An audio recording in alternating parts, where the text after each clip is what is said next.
ओम नमो नारायण। ओम गुरुवे नमः। सभी मित्रों को, साथियों को नमस्कार। जैसा कि आपको पता है कि मकोई एक बहुमूल्य औषधि है, जो कि बहुमूल्य तो क्या बोलेंगे, बहुगुणकारी औषधि है और हर जगह पूरे भारतवर्ष में पाई जाती है। बस लोगों को पहचान नहीं है।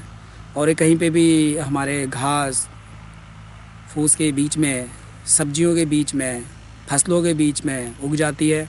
जैसा कि आप देख रहे होंगे, ये हमने गोबर की खाद थोड़ी इकट्ठी की है। इसका उपयोग तो हम नहीं कर पाए, लेकिन यहाँ भी ये पौधा अपने आप उग गया और ये अपने समय से पहले हो गया। इसको नीचे खाद पानी मिला तो अच्छा हुआ। और ये देखेंगे आप, इस तरीके से पकने के बाद ये काली हो जाती हैं।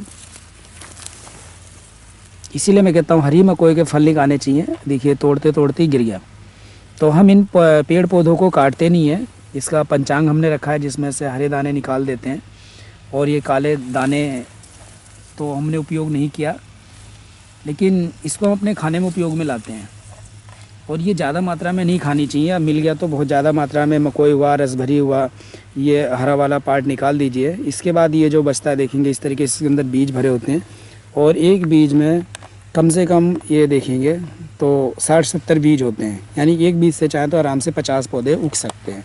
एक फल से, एक फल के अंदर इतने बीज होते हैं और इससे उग सकते हैं। और इसको हम जब खाते हैं तो इसके जो ये लुआब है, ये जो लिसलिसा चीज़ है, ये मीठा मीठा होता है, आप देखेंगे।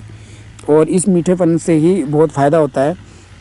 और मकोई का पता है, जैसे कि मार्केट में मकोई अर्क, मकोई घनबट्टी, मकोई गोली और लीवर की और किडनी की जितनी प्रॉब्लम उसमें होता है। और जो हमारे वैद्य लोग हैं, या बोले वैद्यराज जी लोग हैं, जो हमारे हम यूनानी चिकित्सक हैं, वो मकोई अर्क का बहुत ज़्यादा उपयोग करते हैं। शरीर में कहीं भी सूजन होता है तो इसका मतलब है कि किडनी पे ये बहुत अच्छा कार्य करती है। किसी को पीलिया हो गया, जॉन्डिस हो गया, उसमें भी ये काम करेगी। उसको भी इसके पत्तों का, तने का साग बना के या जड़ को साग बना के या उबाल करके, जैसे भी हो, इसका अपने शरीर में प्रवेश कराना है। और ये जो पके फल है, आप देखेंगे जो मेरे हाथ में है, ये काले हो गए हैं। इसको अगर आपके बगीचे में या गमले में कहीं पे, तो इसको तोड़ना है। और इसमें देखिए हो सकता है डस्ट लगी हो, लेकिन हम तो सब ऐसे ही खा लेते हैं, किसान लोग हैं। तो इसको देखिए मुँह में डाला, रस को चबा लेना है। तभी देखिए बहुत सारे फल होते हैं जिसके बीज हम चबा नहीं पाते हैं, वो डायरेक्ट अंदर चले जाते हैं। जैसे अमरूद हुआ, मकोई हुआ, और भी चीज़ें हैं बहुत छोटी होती हैं। तो इस तरीके से इसका हम रस का स्वाद ले सकते हैं। ये हमारे लहसुन में बहुत सारा था, जिसको हमने उखाड़ के, इसका अर्क मतलब उखाड़ के पंचांग को सुखा लिया है, जिसमें हरे फल निकालने, इस तरीके से हो रहा था। तो ये हमारा लहसुन है, पूर्ण रूप से कोशिश करते हैं नेचुरली हो तो उसमें। और ये देखिए इसके पत्ते, अभी इसके पत्ते भी किसी को सूखा रोग था तो हमने दिए हैं। ये देखेंगे, आप देखेंगे यहाँ टूटा हुआ है, ये टूटा हुआ है, ये इसकी नरम टहनियाँ गई हुई हैं।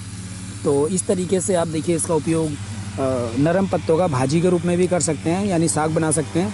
बाकी मैं यहाँ पे निराई करवाऊँगा तो ये मकोई छोड़ देंगे। देखिए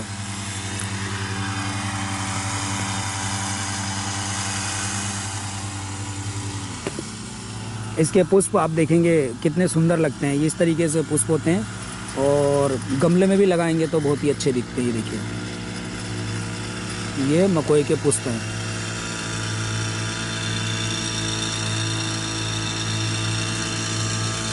ये आप देखेंगे,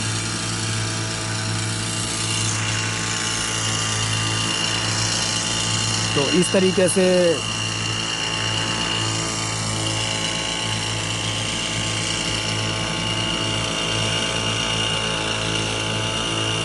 ये इसके फूल हुए। पत्तों की आपको पहचान पहले भी हम कई वीडियो में करा चुके हैं। फल हमने आपको खा के भी दिखा दिया।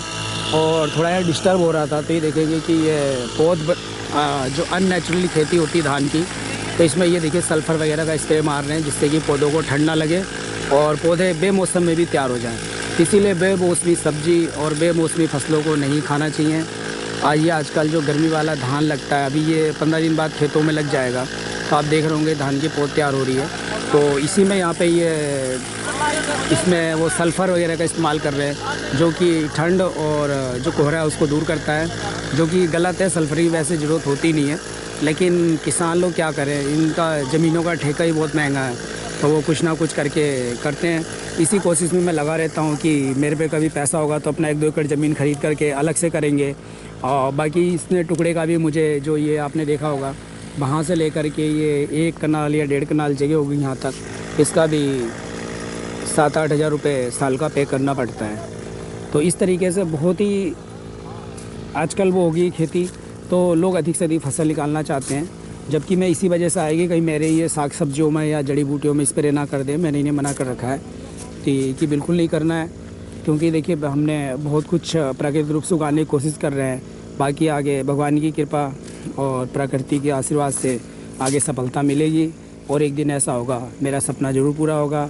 इसी के साथ ही जय हिंद, जय भारत, जय आयुर्वेद, जय प्राकृतिक माता की।